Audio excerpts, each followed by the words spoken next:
Pawan warning టీడీపీకా? 2 రోజుల క్రితం హద్దులు దాటితే చర్యలు అంటూ జనసేన ఒక ప్రకటన విడుదల చేసింది. ఆ ప్రకటనలో తన పార్టీ వాళ్ళని ఉప ముఖ్యమంత్రి పవన్ కళ్యాణ్ హెచ్చరించినట్లుగా ఉంది. అయితే టీడీపీ జనసేన పార్టీలో మాత్రం ఆ ప్రకటనపై ఆసక్తికర ఆశ్చర్యకర చర్చ జరగనుంది.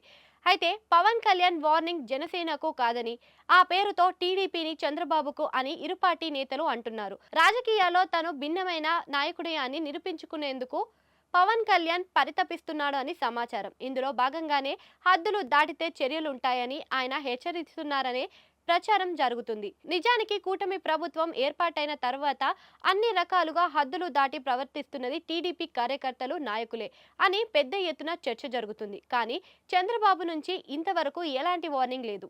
కూటమి అధికారంలోకి వచ్చిన తర్వాత రాష్ట్రంలో చోటు చేసుకున్న పరిణామాల ప్రభుత్వానికి చెడ్డ పేరు తెచ్చాయనే జగమెరిగిన సత్యమే. అయినప్పటికీ ప్రభుత్వ పెద్దగా చంద్రబాబు నుంచి ఎలాంటి హెచ్చరిక లేదు.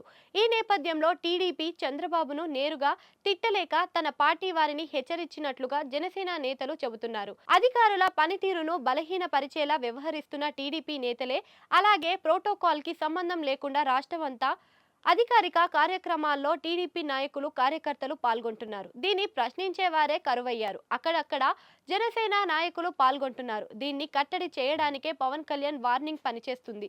కానీ మిగిలిన చోటు మాటేంటి? వైసీపీ నాయకులు, కార్యకర్తలపై అలాగే వారి ఆస్తులపై టీడీపీ దాడులు మాటేంటి? ఇవన్నీ ప్రభుత్వానికి అప్రతిష్ట తీసుకొచ్చేవే. టీడీపీ దుశ్చర్యలు ప్రభుత్వానికి నెల రోజుల చెడ్డ పేరే తీసుకొస్తే ఇక 5 ఏళ్లలో ఎలా అనే ప్రశ్న ఉత్పన్నమైంది. అందుకే పవన్ కళ్యాణ్ వ్యూహాత్మకంగా చెడ్డ పేరంతా టీడీపీ పైకి నెట్టేసేందుకు ఇప్పటి నుంచి పథక రచన చేశారని చెబుతున్నారు. ఆయన తాజా ప్రకటన కూడా అందులో భాగంగానే చూడాలని టీడీపీ నేతలు అనుమానిస్తున్నారు. చంద్రబాబు నాయుడు తను సీనియర్ నాయకుడు అయినప్పటికీ తను ఆదర్శవంతమైన లీడర్ అని చాటి చెప్పుకోవడానికి ప్రతిఘటనను పవన్ కళ్యాణ్ సద్వినియోగం చేసుకోవాలని చూపిస్తున్నారు. పవన్ కళ్యాణ్ పైకి ఎన్ని మాట్లాడుతున్నప్పటికీ కూడా టీడీపీ వైఖరిపై ఆయన అసంతృప్తిగా ఉన్నారని జనసేన వర్గాలు చెబుతున్నాయి.